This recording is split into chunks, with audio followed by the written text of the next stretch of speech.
Thank you very much. Yeah. So I think what I would really like to know is, how do I focus my desire with my frequency and my vibration and my feelings in order to manifest? By honing in on this phrase, I'm focusing my feeling more than my thought. Because if what you're going after is a feeling, you're more aware of when you've hit it or not.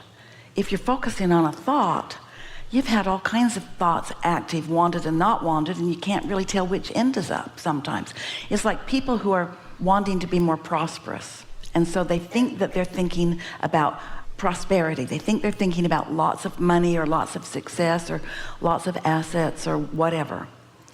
And they don't realize that when they're thinking about it, they're actually thinking about the absence of it more than about it, because that's just what they've been doing for a long time. But you can't miss the feeling, the difference between disappointment and enthusiasm. So if you decide that you're going to tune yourself to some subject, and you're going to do it by thinking a thought and feeling how it feels, and thinking a thought and feeling how it feels, then you can get there. Here's a good example that will make it easy for you to understand how to do that. We were visiting with a person who had a painful back, and we said to this person, it was a telephone consultation years ago, put yourself in a comfortable place, lie down on something, sofa, floor, bed, and we're just going to ask you a series of questions. So we said, let's breathe together in and out 4 or 5 times, long, slow.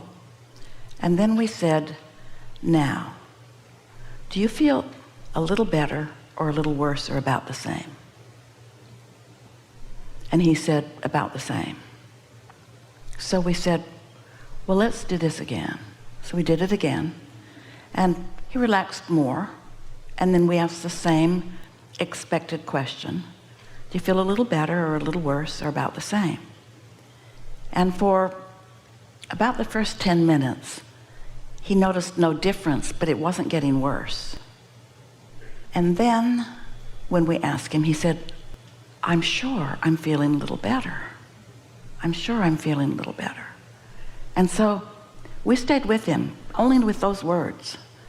And in about 35 minutes, we said, how do you feel? He said, I feel a whole lot better.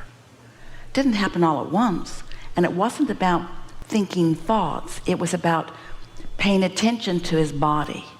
Now, your emotions are paying attention to your body, but our conversation with him was about a nerve that was pinching him, where your attention about some of your emotions may be because someone died or someone doesn't like you anymore, because your boss isn't paying attention to you.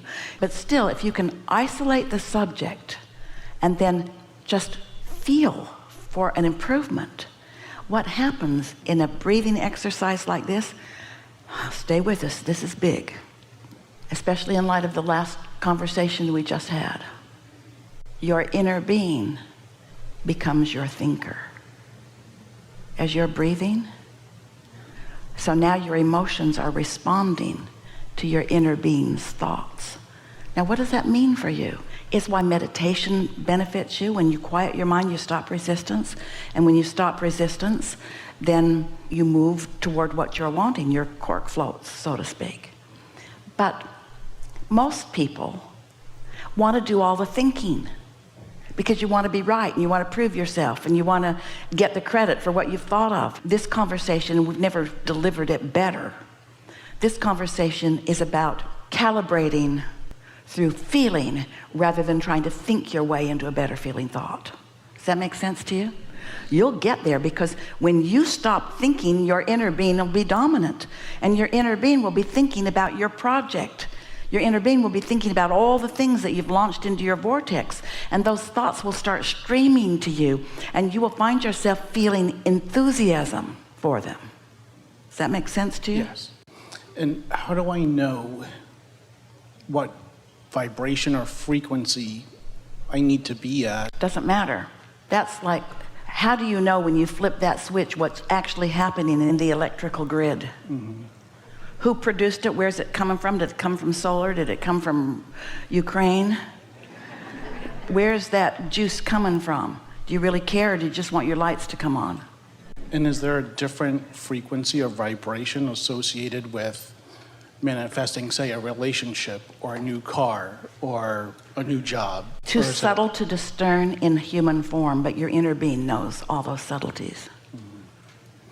So long as I maintain a high level of vibration and frequency. You don't even have to maintain it. You just have to hang out there often. Mm-hmm.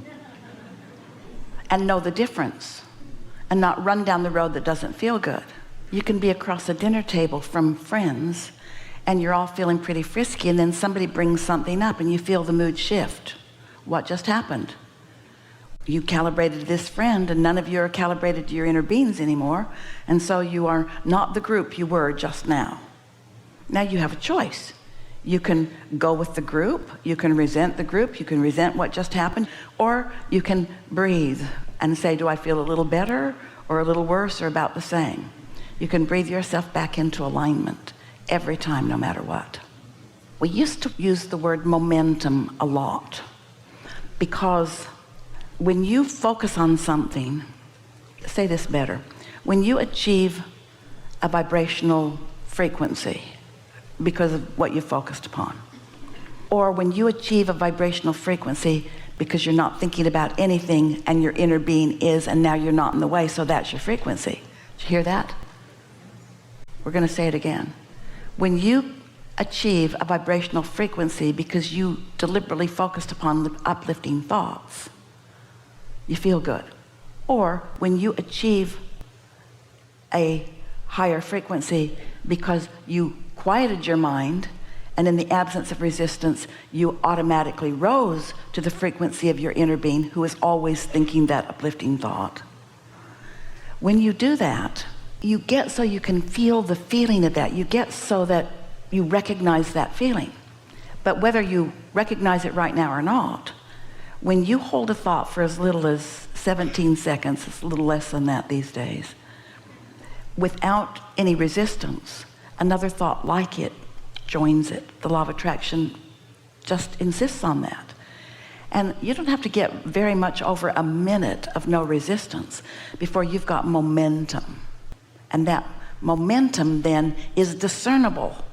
You actually know you feel better. And so it's about being sensitive to the way you feel. People often said to us when they first began to meditate, Abraham, is it normal for all hell to break loose in my life when I start meditating? And we say, yes, because you're becoming more sensitive. When you meditate, your vibration is rising. And then if you stumble across or hear or focus on the television or something, or remember something that's a lower frequency, you feel it and you don't feel so good. So what we're asking of you is that you care about how you feel and that you pay attention to how you feel. And at first, it's kind of hard to tell. You just get better and better and better at noticing how you feel. And then your friends say to you, ooh, you're getting really sensitive these days. And you say, yes, I am. I'm getting very discerning these days. But I'm not asking you to do something different. These are requests that I'm making of myself. So, if you hold a thought for 17 seconds, another thought will join it. And while that is definitely momentum, we're calling it trending these days. Trending. Because that's a thought that you recognize out there in your social world. Trending. When something trends, it means it's being given a lot of attention. So you just want to trend personally toward good feeling things. And before you know it, you see, this is something that you all don't know, that we know, that we want so much for you to know. So listen up here.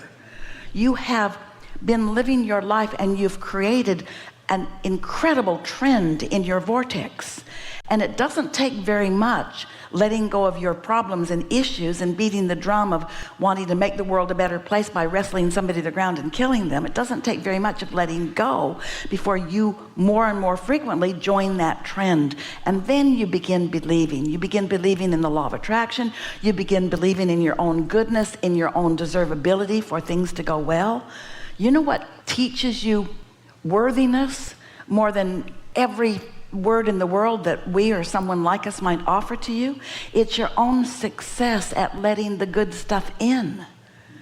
That's when you start feeling worthy, is when good stuff is allowed by you. And the thing that is so interesting, it can only ever be disallowed by you, but you don't want to call it worthiness then, because you think someone else is calling the shots about whether you're worthy or not, when it is you 100% of the time, all the time, every time, you. You're either letting it in or you're not. And so the more you let it in, the more you will begin saying things like, hey, I got this. I can do this. Or Esther will say to herself, just relax. Just relax. She'll find herself in a new situation. The other day, she was in a new city, in a rented car she hadn't driven before, in an environment she didn't recognize, with a navigational system that was non-existent. And for a moment, she felt insecure. Ick. She thought, what is this feeling? Am I dying? It felt bad. And then she just said to herself, just chill. You always figure it out. There's nothing serious going on here. There's no big deal.